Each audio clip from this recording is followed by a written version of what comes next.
Chris Mikowski for the American Battlefield Trust, and I am at the Slaughter Pen Farm, and I want to say thanks to you for letting me be here, because it's your generosity and the generosity of our members that has allowed this to be preserved. We're going to talk about that in just a little bit, but it is the greatest example, a textbook example of how topography affects a battle, and we get to use this textbook thanks to you, and we're going to walk across this ground today and talk about that.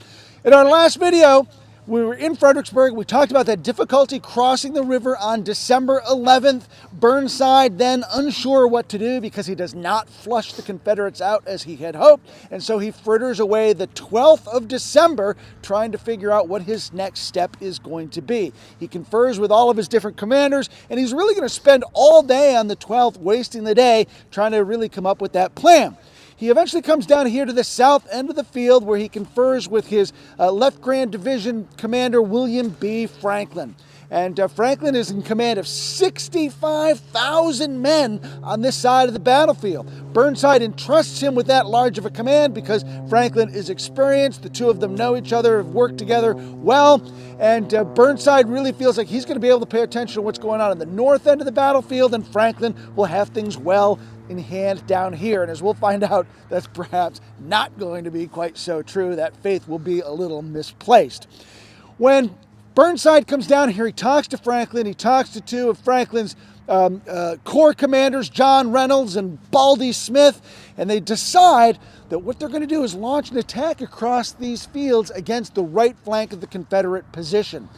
Simultaneously, there's going to be attack from the city itself against the left flank of the Confederate position.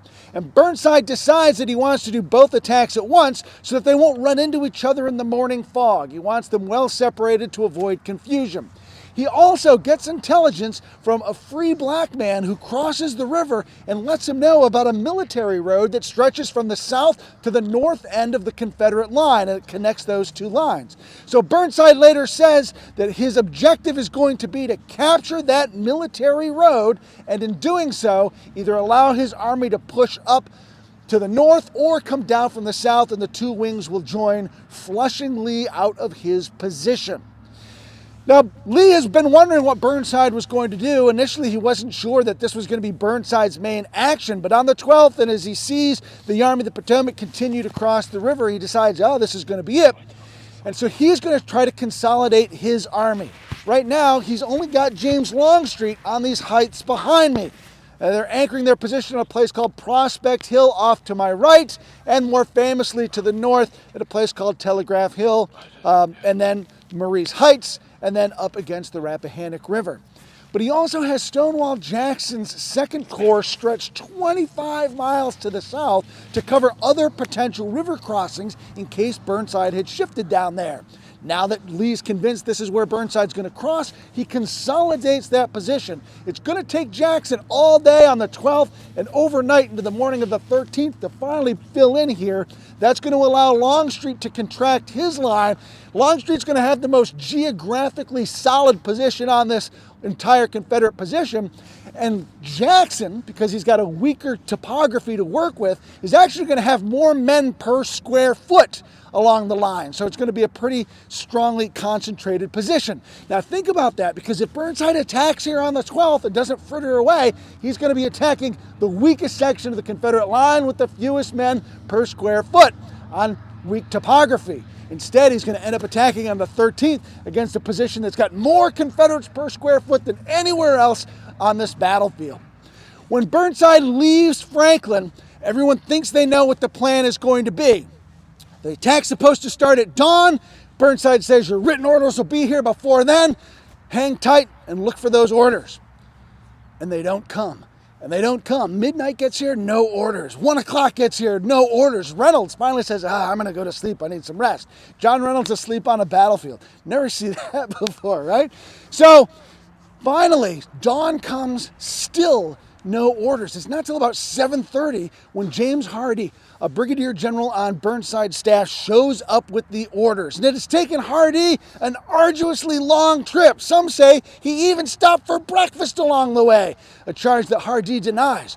But it's icy, the ground is hard for his horse, and when he finally gets here, he presents orders to Franklin, who is already worried that he's behind schedule. And he looks at the orders and is completely confounded. Now, I teach writing for a living. And so when I talk to my students, I say clarity, clarity, clarity. And I use Burnside's orders as the example of what not to do if you're trying to seek clarity. And they're really well worth looking at yourself. I'm not going to bore you with the whole thing today because they are a tangled, confused mess. But one thing he says is he tells Franklin to advance down the Bowling Green Road using a division at least to secure the crossing at Captain Hamilton's, a Revolutionary War hero who had a house over there near the railroad crossing, and seize the heights. Now, Franklin, after all this, goes to heck in a handbasket. He'll parse words and say, well, he said seize instead of carry, and blah, blah, blah, blah. But in fact, Franklin really just doesn't know what to make of these orders. Burnside also says make sure that your routes of retreat are well protected. So what Franklin does is he interprets this in the most conservative manner possible, rather than seek out any sort of clarification. I mean, he turns to Hardee, like, you send a brigadier general with your orders because a brigadier general has the authority to interpret for the commander. If he's just a courier, send a lieutenant, not a brigadier general. So when Franklin looks at Hardee for some sort of interpretation, Hardee's like, I don't know. And so does Hardee or Franklin go to the telegraph office, which is just a couple hundred yards away from Franklin's headquarters, and send word up to Burnside to ask for help? No, not at all. Does anybody send a courier back to ask for explanation? Nope, not at all. George Gordon Meade would later say that a great captain would throw caution to the wind and assume responsibility. But Franklin was not that man. Instead, what he's going to do with his 65,000 men is send a single division against that position, well protected, with a division on either side. And to talk about that arrangement, I'm going to ask my good friend Dan Davis to come out here and talk about how Franklin's going to send his forces across this field. Thanks, Chris. Now, again, folks, William Buell Franklin is completely flummoxed by the orders that Burnside issues to him, and also based on the conversation that he had the prior night with Burnside at his headquarters. And I like to point out to folks that I think there's a time here on the morning of December the 13th that William Franklin kind of starts to give up a little bit on the idea of this being a successful attack. As Chris just mentioned, George Meade's comment about Franklin and his judgment here. Franklin, I think, is probably at this point in time, mid-morning of December the 13th, he's not thinking about success. He actually has in his mind failure. And if you plan for failure, you're going to fail, especially on the battlefield. Nevertheless, Franklin's going to shake out a few divisions to make the attack against Prospect Hill, off in the far distance behind me, and on the other side of the railroad tracks against Stonewall Jackson's position. George Gordon Meade's Pennsylvania Reserves will fall into line over on my right. You can see here we're standing again on the Slaughter Pen Farm, the house here. You'll notice a driveway that goes out to a ridge, or a ridge we're going to be visiting here in just a few moments. And this road is actually a wartime road. It's a wartime driveway used on the plantation here. George Meade's division is going to form on the opposite side of the road, stretching off to my right and to the south. John Gibbon's division is going to form on Meade's right, stretching all the way over, and his right flank will rest on the modern airport runway. About 9:30, 10 o'clock, Meade and Gibbon have formed. They're preparing for the attack when all of a sudden, about a mile off to the south, a single Confederate cannon is going to fire. The shell is going to come arcing over the lines, and it's going to cause sheer panic and pandemonium amongst the Union troops here in this position. And to talk a little bit more about that episode, I'm going to bring on my colleague Sarah Byerly. Sarah? Thanks, Dan. So as Dan mentioned, there is a cannon that fires on Union troops in this area. The area or the troops that actually get fired upon are a little more that direction. The cannon shot can't quite make it all the way up here.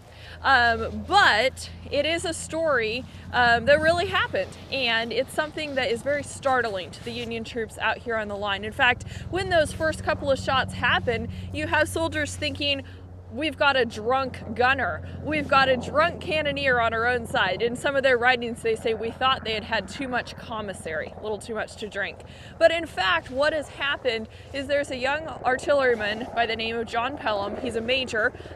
He commands horse artillery, which is connected to Jeb Stuart's cavalry, and he has perfected tactics of taking guns into advanced positions, firing on the enemy, and then retiring. That is exactly what he's going to do in the early morning hours of December 13th, 1862, as this main part of the Battle of Fredericksburg happens. So it's foggy that morning. Pelham's going to advance about a mile from the Confederate line, take a position on the Union side, on the Union flank, and fire off those shots. Then he's going to stay in this advanced position, shifting his cannon, making it hard for Union gunners to find his exact position, and continue firing on the Union lines. Jeb Stuart will allow a second cannon to be sent out toward Pelham's advanced position. That's not going to turn out so well for that second cannon. The Union gunners will get range on it and send it out of action. Pelham will hold his position until he is out of ammunition, much to Jeb Stuart's panic. He continues to send messages telling Pelham to withdraw as cannon fire from multiple Union batteries are trying to target his area.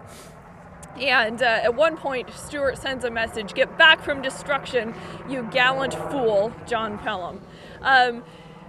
Pelham's action is witnessed by a lot of the Confederate commanders along the line, including Robert E. Lee, who's watching from the area that we now call Lee's Hill. Lee is impressed with the gallantry, with the courage that he sees Pelham display. But he is a little disappointed. He didn't want those opening shots of the battle to be happening that early. So Lee does provide some criticism, if you will, to Jeb Stuart for allowing that, even while he praises Pelham and calls him gallant, the nickname that will follow Pelham for the rest of his life and into historical memory. Now, this becomes problematic for the Union advance because as they begin to start across this field, which they'll start advancing around noon, it's going to divert Doubleday's entire division. Now, instead of being off inventing baseball, he's got to being off not inventing baseball, he's got to be paying attention to this lone gun crew. Now, before the advance begins, the artillerists of the Union Army are going to line up along the Richmond Road, and they're going to soften up the Confederate position. There's going to be about an hour-long bombardment before the Federals advance. Confederates are not allowed to return fire. Stonewall Jackson wants them to keep their positions hidden. So they're going to stay back there in what is an earth-shattering, nerve-wracking, hour-long bombardment before they're allowed to return fire. And so finally the Federals would begin their advance across this field. John Gibbon off to my left, George Gordon Meade off to my right, Doubleday beyond that. But because Doubleday is the extreme left flank of the Union Army, he's going to be uber cautious. And he's going to divert his advance to try to deal with Pelham because he doesn't know exactly what Pelham is. There'll be some infantry fighting down there as well before Pelham finally gets driven off. That's going to become important because, as we'll see, there's going to be some Union success here. And if Doubleday was in position, he would be exactly where George Gordon Meade would need him to be to monopolize on that success. But instead, Doubleday is diverted. So at about noon, the Federals begin advancing across this field. And as we move across this field, look at the terrain around us. Most people come out here and they say, gosh, it's just open and flat. And indeed it is. But it's deceptive as well because there are features out here on this field that we can't see unless we begin to advance ourselves. Temperatures are going to be in the mid-50s by the afternoon of the 13th. So that's going to turn these fields to mud because there had been snow a few days earlier. It had been planted in corn that had been harvested. So there are going to be corn stalks out here. I want you to think about all those hard little corn stalks. So when the Federals have to dive for cover, it'll be like jumping on punji sticks, which is just absolutely miserable and uncomfortable. But they come to one of these features that we see right here that we couldn't see from the road. This is what's known as a Virginia ditch fence. It was used for irrigation, for keeping your cattle on one side of the field or the other. And it's got shallow, it's got water in it at the time. So we got about 3 feet of standing cold water in this ditch fence. And if we look, we can see that it does not stretch across this field in a straight line. It's curvy. So as the Federals advance across this field, the front ranks hit this ditch fence, which they couldn't see, and they literally fall into it and stumble through it. So they're wet, they're muddy, their ranks are in disarray. They've got to stop and get themselves back into line. So again, one reason why we want to preserve these battlefields is so we can see features like this and understand why battles unfold the way they do. It's a complete surprise to these Federals who have to get through, redress their ranks, and continue onward.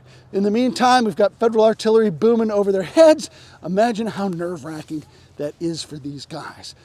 Really curious, though, that the Confederates are not yet returning fire. Dan, what's it like to be out here on that day in this advance as you're continuing forward to that Confederate position? I cannot imagine the intensity that was going through the Union ranks. Again, as they're moving forward, they are having to essentially not only navigate these ditch fences that are out here in the field, but they're also waiting for that inevitable moment when the Confederates are going to open fire. But if you recall, Stonewall Jackson, he's an old artillerist. This isn't his first rodeo, and he's going to wait for the Federals to get roughly about halfway out into this field, which is just a little bit farther from where I'm standing, and then he's going to order his guns to open up. Reuben Walker's guns up on Prospect Hill off to my right, Greenlee Davidson's guns, John Brockenbrough's guns off my left shoulder and in the distance are going to finally open fire, again, as Chris mentioned, bringing Meade and Gibbon to a halt. Union guns will run out into the field and return fire, hitting Prospect Hill to the point where Prospect Hill is going to, the Confederate artillerists up there are going to take so many casualties, it will become known as Dead Horse Hill. After that Union bombardment has softened up the Confederate position, Meade and Gibbon are going to lurch forward once again. And speaking of lurching forward, let's lurch forward ourselves and continue walking out to this plateau where Jackson waited for the Federals to reach before he ordered his gunners to open fire. Now again, George Meade is advancing off to my left, John Gibbon off to my right. George Meade's men are going to begin taking fire despite the casualties that were inflicted by the Union bombardment. They're going to start taking fire down from Prospect Hill. And so Meade's division is actually going to divert into a low marshy area. It's a gap that Jackson has left open in his line. It's a very low swamp. It's even swampy today, 160 years later, if you ever have an opportunity to explore it. And Meade's men are going to move into that gap, into that low morass, that swampy area, to take cover. Now, why Jackson has left this area open? He believes that, well, it's swampy, it's a low area. The Federals would never try to come through that portion of his line during their attack, but yet they do. Meade's men are going to get up on top of Prospect Hill and begin flanking the Confederate infantry, a brigade under James Archer, out of their position. Meade has a toehold on the Confederate position atop Prospect Hill, but his men are running low on ammunition and he needs supports. He needs additional infantry. The infantry that Chris had mentioned would have been from Abner Doubleday's division, yet Doubleday is, unfortunately, because of Pelham's bombardment, is not in a position to support Meade at that time. Chris? And it's really important because the reason Doubleday is diverted, and he should have been in position down here, following the orders that Burnside laid out, the road would have taken him into position. What nobody knows at the time, this is something that historian Frank O'Reilly discovered years later, is that Franklin and Burnside are working from different maps. And so Burnside's map shows the road going exactly to the Confederate right flank. Franklin's map does not show that. And so that's one of the reasons why he's so confused about how to deploy his men. So here's an opportunity where if they had known about this miscommunication, they might have been able to fix things up, and Doubleday might have been where he needed to be. But now we're going to have what I'd like to think of as a tale of two division commanders. We're going to have David Bell Birney on the Union side, and we're going to have Jubal Early on the Confederate side. And both of these men have the opportunity to show independent thinking, to demonstrate being able to think quick under fire, and they're going to react in two extremely different ways. It's a desperate moment for Meade. He's up, his men are in the Confederate lines, they've had success, but his brigadiers are getting shot down. He's losing commanders, he's losing men, and he can't find his own corps commander, John Reynolds. John Reynolds should be highly visible on this battlefield, directing reinforcements where they need to go. But Meade can't find Reynolds. Reynolds has effectively demoted himself. Chris White, who's behind the camera, loves to make this point. Reynolds is a major general, and he's acting like a major. He is meddling with every single artillery unit along the road and those that come out into the field, telling them where to aim and how to adjust and what to do here and there. If you read the accounts in the ORs, you can see reports from all of these different units saying, oh yeah, John Reynolds came and he told us to turn our cannon 2 degrees this way, blah, blah, blah, blah, blah, blah, blah. Can I have fries with that? And it was just like so super annoying. But it's terrible, it's cataclysmic, because Reynolds should be directing the battle. And Meade desperately needs help at this moment. He has no Doubleday. He has no help out here from Reynolds. So he turns to David Bell Birney, who's a division commander in Baldy Smith's 3rd Corps. And he says, my men are dying up there. You got to send some reinforcements to me. And Birney, who is the great model of Puritan officiousness, says, well, I'd be happy to help. Just send word up through your corps commander, who can send word to my corps commander, who'll send word down to me, and I'll be glad to come. And Meade, as you know, very calm, cool, collected demeanor. He explodes so badly that one staff officer says he makes the stones creep. And he says to Birney, you will send your men in to the aid of mine. I outrank you. I will take responsibility. You will do it.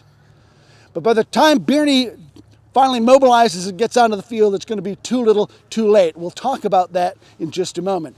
On the flip side, we have another division commander who has the opportunity to exercise independent judgment, march to the sound of the guns, Jubal Early. And I'm not going to get too much into this because Sarah K. Byerly is going to come back in just a second. But I want to contrast Early with Birney in this moment. Early has been ordered by his commander, Stonewall Jackson, to deploy off to the right, following a road that would take them out into the direction of Stuart's cavalry. But he hears the sounds of the guns, and refugees from this attack, Archer's brigade, are flying up over the hill saying, we need help, we need help. So should Early march to the sound of the guns, or should he follow his orders from Stonewall Jackson? And this is no easy decision, because let's remember, by this point in the war, Jackson has arrested some 28 subordinates for various infractions and for not following the letter of the law. Most dramatic example would be Dick Garnett, but let's not forget A.P. Hill is under court-martial at the moment. Those things are just simmering. So Early himself, on the march to Fredericksburg from the Shenandoah Valley, was nearly arrested because his men were drunk and hanging off cannons like they were 4 years old on a battlefield. So it's no small thing for Early. Do I follow orders or not and get arrested? And he marches to the sound of the guns. He exhibits the exact kind of independent thinking in a crisis that Lee really looks for. He reacts completely different than Birney, who could also march to the sound of the guns. Birney decides to be officious. Early decides to be effective. To talk a little bit more about those Confederate counterattacks, as a big lime tractor comes up behind us, we're going to swing positions, and I'm going to ask Sarah K. Byerly to talk a little bit more about that Confederate response. Thanks, Chris. All right, looks like we're good with the truck. That's one of the great things about battlefield preservation is we get this as a classroom where we can come out and really explore the land like we're doing today. but we can also have agricultural opportunities for our local farmers.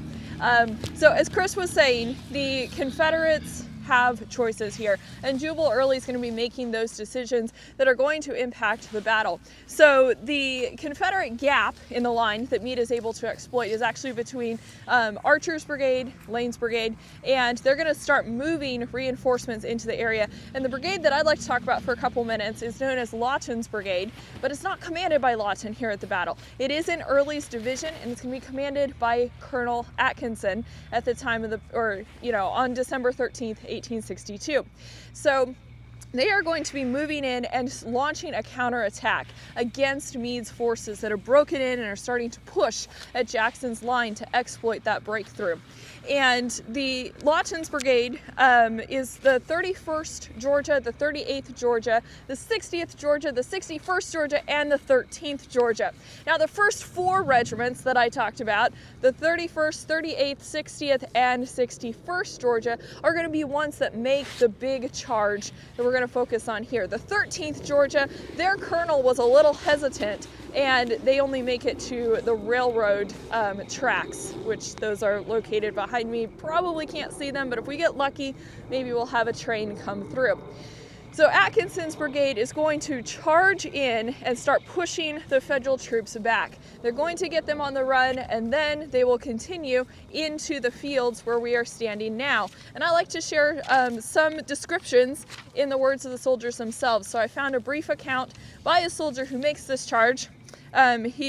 He later wrote a memoir. It's Private G.W. Nichols. He says, "Our brigade had never been driven from any position, and the Yankees stood firm." This is back at the breakthrough site.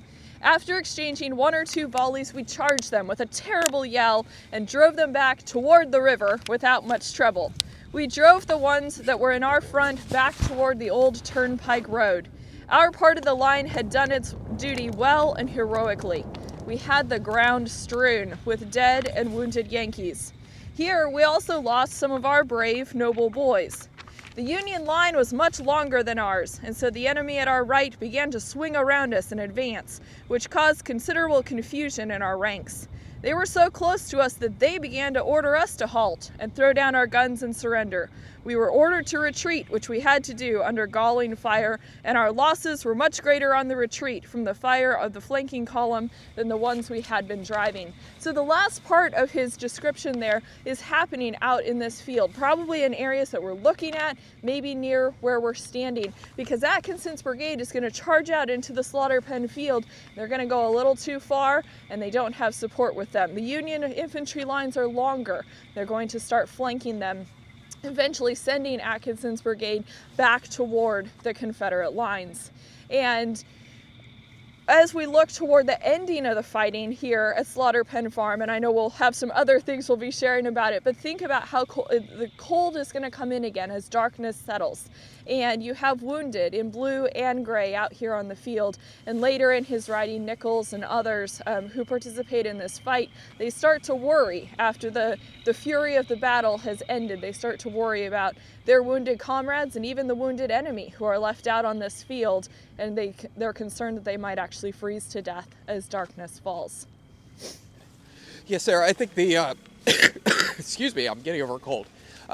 I think the human interest part of things are sometimes overlooked out here when we start talking about divisions moving here and brigades moving there and this, that, and the other thing. But before I jump into a couple human interest stories for you, let's just get you quickly oriented to where we are. So you're on the Slaughter Pen Farm. It's about 212 acres, including a very small slice of what the National Park Service owns. 208 acres are owned by us at the American Battlefield Trust. This is the largest open attack plain that is still in one piece here on the south side of Fredericksburg. And that's the reason we preserved this for about $12.3 million, because this gives you the idea of what it looked like. And this ground largely is untouched since the time it was in 1862. This was part of one of the plantations down here. We had a number of plantations running through the Rappahannock River Valley. We had Arthur Bernard and Alfred Bernard's. They owned the Bend. They also owned Mansfield. Mansfield was burned by North Carolinians in April of 1863 while they're trying to make breakfast. But Smithfield Thomas Lee Pratt's property. That house is still there. That is the Fredericksburg Country Club. So if you look down in this area, we would have had more than 3,000 acres of plantation land. Not all of it will be cultivated. When we looked at the census records, it'll talk about improved versus unimproved land, but there are a large number of open farms on the south side of Fredericksburg. Fredericksburg in 1862 was about 2 miles to the north of us, maybe 3 as the crow flies. Still sits up there today. In 1862, it had a population of about 5,040 people, almost half and half between white and black. Some free, some enslaved there. Then we also have over inside of this tree line, the Richmond, Fredericksburg, and Potomac Railroad. That is the rail line that runs through here. It goes exactly what its name implies. It comes from Richmond, 55 miles to the south of us, goes to Fredericksburg, and then terminates 15 miles north of us at Aquia Creek. We have 2 major roads running through here. One is the Telegraph Road. We'll visit that later today. And then we have Route 2 and 17 today. That's the other major road. It's also known as the Richmond Highway, the Bowling Green Road, the Road to Richmond, all kinds of different names. And the reason that Burnside comes here is to seize the railroad, use that to supply his army, and then use the parallel roads of the Telegraph and the Bowling Green Road to head down towards the Confederate capital of Richmond. Well, the Confederates have stopped him in his tracks, and now we have a battle here at Fredericksburg. Neither commander initially decided they wanted to fight here at Fredericksburg. The fight kind of just grew from the 2 armies making contact here. So if you haven't checked out our other video that we did this morning, we talked about the street fighting that took place on December the 11th. This is our December 13th fighting. Prospect Hill is about a mile to the south of us. Inside of that tree line is Fredericksburg and Spotsylvania National Military Park. The Lee Drive area is out in front of us, and then that'll run up into the Lansdowne Valley and eventually up to the 5 hills that consist of Marie's Heights. Now, out in this field, we're going to see heroism, and Dan Davis is going to talk about here in a few minutes. One of the reasons we preserve this land is 5 Medal of Honor recipients earned their medals on this land. But we also have some other stories that took place out here. Are you going to tell the story of von Valkenburg? All right. So we have a Confederate story out here of James von Valkenburg. He comes out into this field as part of the 61st Georgia. They'll come charging down into this field. Sarah was just talking about those Georgians coming down here of the Douglas Lawton Gordon Brigade. They came down into this area, and von Valkenburg will be down inside of what was probably a ditch fence. And he's going to get down there with a Yankee, and he's going to tell the Yankee, "You're my prisoner." And the Yankee says, "Nah, you're my prisoner." Well, they're actually caught between the lines. And they decide, a gentleman's agreement, that whoever takes this field back, that person will then become that person's prisoner. Well, the Federals counterattack through here, and von Valkenburg is captured. Fast forward until 1864. Von Valkenburg has been exchanged. He's now fighting in the Confederate Army again, about 18 miles to the west of us, out in the wilderness. There he encounters the 7th Pennsylvania Reserves, the same unit that captured him here at Fredericksburg. Von Valkenburg, with about 20 men, in the confusion that was the wilderness, arrives and captures more than 250 Pennsylvanians because he put on a big bluff, and then the Pennsylvanians, who were only a few weeks left in the war, decided that they were going to, that discretion was a better part of valor, and they surrendered to von Valkenburg. So he is going to kind of give that, return the favor, as it were. And it wouldn't be a live video with us without a massive piece of machinery going whenever I speak. Usually it's a lawnmower. Today it's been a jackhammer at stop 1, and today it's a lime thrower going right now. And a helicopter. And a helicopter doing touch and goes. To the south of us is Prospect Hill. And we are going to be around Christmas time. And on Prospect Hill will go the Pennsylvania Reserves of George Gordon Meade.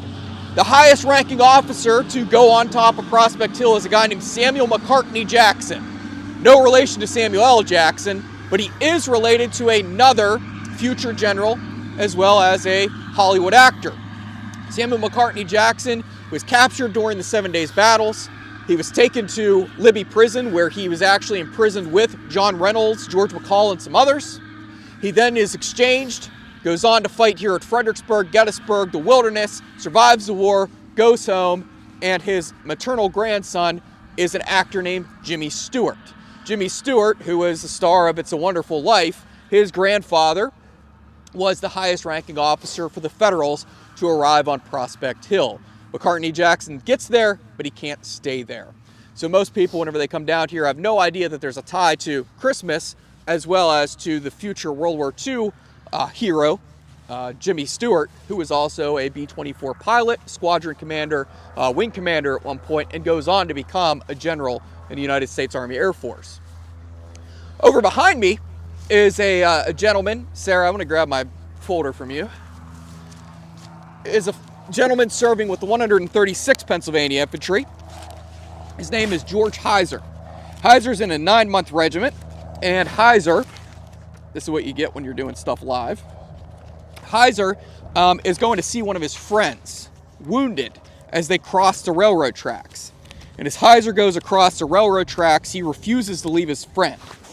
Heiser decided that he was going to stick it out with his buddy. Didn't want to leave him behind. And he, Heiser, and his friend were both captured and sent on to Libby prison. They're exchanged, and after the 9-month enlistment ends, he goes back to his home in Cambria County, Pennsylvania, which is Johnstown, Pennsylvania. If you're fans of the movie Slapshot, you'll probably know Johnstown, Pennsylvania. Heiser opens a general store there. He's the guy that everybody loves because if you couldn't pay, he would tell you, pay me next week, or, just put a few dollars down. And on Memorial Day of 1889, he proudly marched in the parade there in Johnstown, Pennsylvania. But sadly, the next day, he and his wife, as well as his store, will be swept away in the Johnstown flood. He survived the hell that was Fredericksburg, as well as Libby Prison, only to die in his own home. This is a picture of a Pennsylvania Railroad car that drove through one of the houses in Johnstown with a tree sticking out of it. You could see a gentleman sitting on top of it. George's son, Victor, will actually survive the flood. And this is Victor here. Victor, just like his dad, was a guy that everybody liked. Victor went on to become a doctor. And just like his father, if you couldn't pay, he wouldn't charge you. Victor, after the floodwaters receded during the Johnstown flood, went out to where the house and the store once stood. All he found sitting there was a wardrobe, basically a chest. He opens up the chest, and what does he find in there? He finds his father's Civil War uniform. He reaches into his pocket and he pulls out his entire inheritance, 1 penny, which was possibly carried here at Fredericksburg as well as into Libby Prison. But Heiser is just one of the many stories that took place here out at the slaughter pen farm, both north and the south. John Gibbon fought against his brothers. It was literally brother against brother. We have Georgians and North Carolinians standing up on top of the rail line, pouring shots down into this area. We have other men going and risking their lives to tear down a building in the middle of this area now known as the Chimneys so that Union sharpshooters couldn't use that. It was really a lot of human interest stories just in these 200 and some odd acres. And that's just some of the stories out here of the more than 200,000 combatants at the Battle of Fredericksburg. Poor Chris's voice is giving way on him because he's doing stalwart work for us out here. I'm going to have Dan Davis come in and talk about the Medal of Honors in just a second, since we've been talking about human interest. We've talked about George Gordon Meade sweeping through the swamp over there, pushing up onto Prospect Hill, driving Archer's brigade off their heights, and then the Union position collapsing there. We haven't talked much about John Gibbon over here. He starts moving shortly after Meade began his advance. Meade's men were pinned down out here for about 45 minutes in that artillery duel we talked about. And then one of these Union artillery pieces hits a Confederate caisson, sending it up. And that gets Meade's men to their feet, and that's what rushes them forward. Gibbon's like, oh, wait, hey, gosh, they're going. We got to go with them. But he gets his men up. It's his first time leading his division into battle, so he's going to dress his ranks rather than spontaneously rush forward. And he's finally going to push his men ahead toward the Confederate position off in that direction. One of the things I love about this field is there's a big tall tree over there. That's the direction that Gibbon's men converge on. Gibbon, a North Carolinian, as Chris mentioned, is going to end up fighting against James Lane's North Carolinians, who are posted in that direction. And in Lane's brigade are 3 of Gibbon's brothers. They don't know it yet, but they'll find out later. Lane's got 5 regiments up there. Leading the charge against them is Nelson Taylor. He's got 4 regiments, and the fight gets so intense that 2 of Taylor's regiments collapse behind them. But coming up behind them is Peter Lyle. He's got 6 regiments that are going to stick with the 2 of Taylor's remaining, and they're going to make it across that railroad, the railroad tracks and up into the Confederate line. Over here, when Meade's guys got in, they actually broke the line and got in behind them. Here, Lane's men will bend back, but they won't break. And so the fighting's going to get pretty intense. Adrian Root's brigade is then going to come up and join that fight. And so as this fighting's going, this is when those Confederate counterattacks start coming in. Sarah talked about Atkinson's men coming out into this position. There's going to be a whole big dance of brigades back in there as Confederates push and shove to get into position and fill that gap and come to reinforcements and drive Gibbon's men across this field, back across this open plain. That's when David Bell Birney finally gets his men into position, and he's able to come out here and prevent that retreat from turning into a complete and utter rout. A little too little, a little too late. In the midst of all that, we have some incredible examples of heroism that make this particularly hallowed ground. And I'm going to ask Dan to come in and talk about those medals of honor. Thanks, Chris, and to Chris, and thank you, everyone. Now, as Gibbon's men move forward from the Richmond Bowling Green Stage Road, they relieve the 13th Massachusetts Infantry, which was deployed out here on the plateau we're standing on as skirmishers. As the 13th Massachusetts makes their way back toward the rear, a fellow named George Maynard is going to notice that his best friend, Charlie Armstrong, is nowhere to be found. So Maynard makes a conscious decision. He's going to come from the Union rear all the way out here under fire while Gibbon's division is squaring off against Lane's North Carolinians, and he's going to find that his best friend Charlie has been out here on the skirmish line.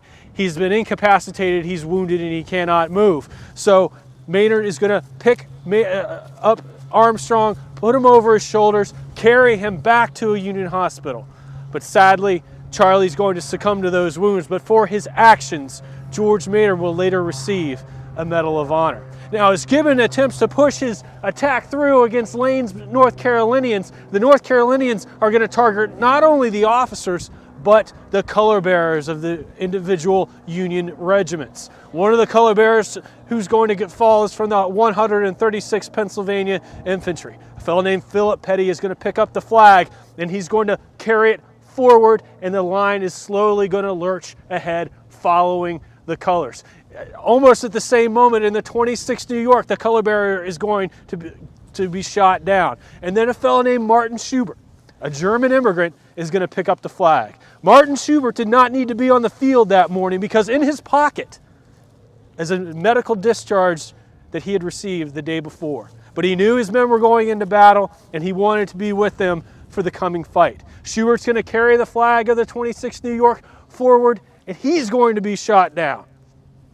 At the same time, another immigrant, this one from Great Britain, a fellow named Joseph Keene, is going to pick up the flag, take the flag from Schubert, and carry the flag forward, helping to drive Gibbon's overall attack home. And for their actions, Petty, Schubert, and Keene will all receive the Congressional Medal of Honor.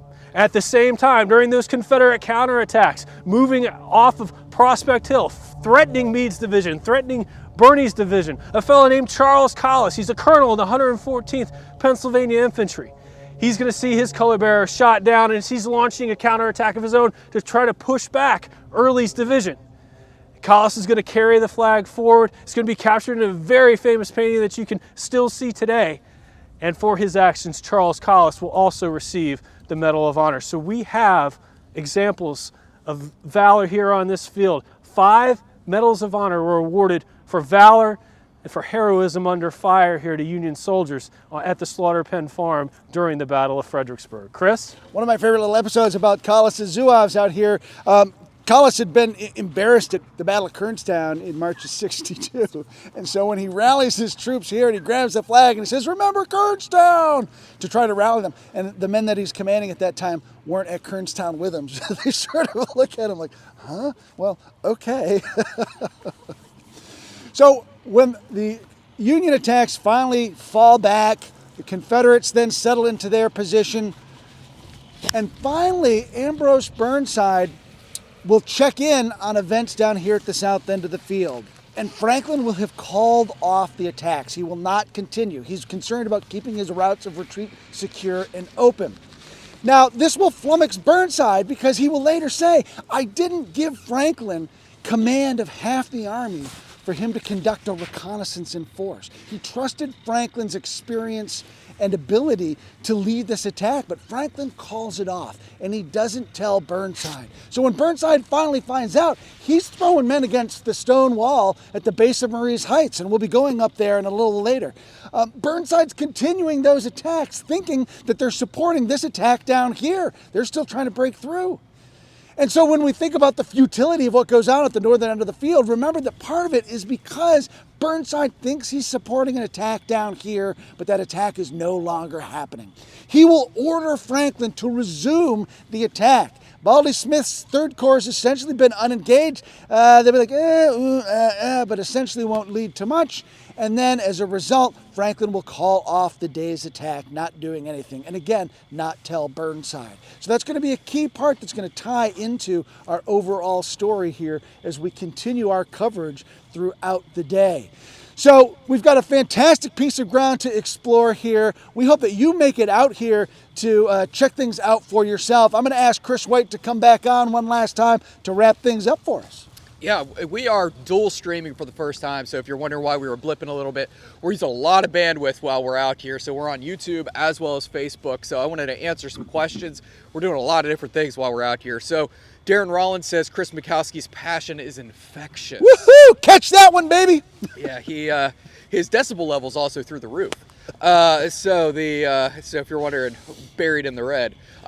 People were asking what this place looked like in 1862. Well, this was largely barren fields because this had been harvested, so it would have been muddy, very muddy. Underneath to go back to talk about the weather for a moment, during the day it's about 56 degrees during the Battle of Fredericksburg, but at night it's about 24 degrees. So there was rains and snows the week prior to the battle. That is going to put about 3 to 4 inches of mud on top of here, and then below that mud is actually a lot of ice. So you would not have seen crops out here. We're a little too far north for tobacco, so what they would have grown on these plantations, you would have seen corn, wheat, potatoes, things like that. Lots of animals. You would have seen those.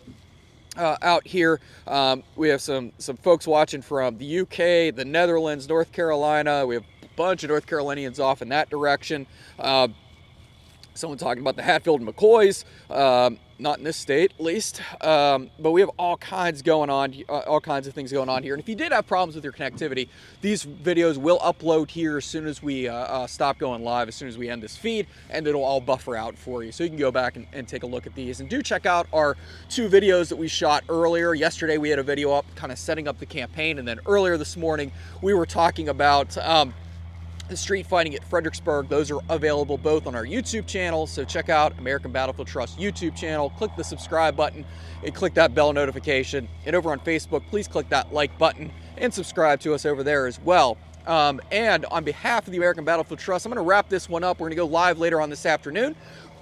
Excuse me, we're going to take you to one of the most famous parts of the battlefield, up to Marie's Heights. We might do another live later on today. We'll see what we're doing. And see how everything's going out here. It's a little cold, but not as cold as it was for 155th Fredericksburg when we were out here. And it was negative with the wind chill and freezing. So you can go back and watch that fun live feed that we did back then. So on behalf of the American Battlefield Trust, I'm Chris White. Thanks to Chris Mikowski, Dan Davis, Sarah Byerly. Thank you for watching, and thank you for supporting battlefield preservation and education.